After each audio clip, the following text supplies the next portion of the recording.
In his piece titled "Definition and Justification of Civil Disobedience", John Rawls argues for and defines what is required for one to act civilly disobedient. Among other aspects, Rawls states one must consistently maintain a clear fidelity to the law during any act of civil disobedience. By definition, Rawls states fidelity to the law occurs when one acts publicly and has a readiness to accept any consequence that the state may impose for one's act of civil disobedience. This concept comes to light under the pretext that one may not act in a violent manner during any act of civil disobedience. Rawls states by acting and behaving with violent intentions, fidelity to the law is not observed, and thus the civil disobedience is not just. Having fidelity to the law during any act of civil disobedience is important for a number of reasons.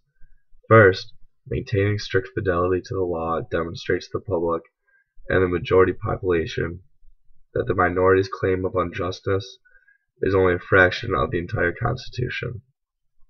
By breaking a specific law to demonstrate its unfairness, then accepting punishment for that action, an individual can show that they understand and respect justice and the Constitution as a whole, while at the same time showing to the public the inequity of the law they indeed broke.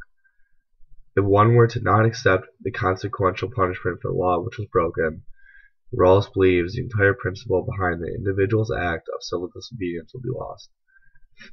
By acting in an unlawful manner and not accepting punishment, one would be perceived to be acting out of anarchy and thus having no respect for justice. Secondly, Rawls argues for the concept of moral seriousness within actions of civil disobedience.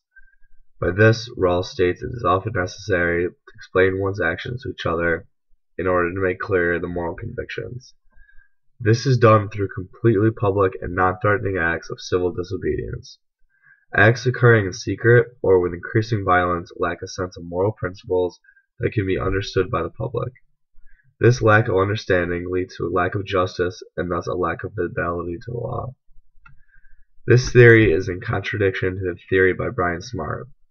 In his piece titled Defining Civil Disobedience, Smart states by refusing to accept punishment for a law which is unjust, one can still maintain a sense of positive political morality.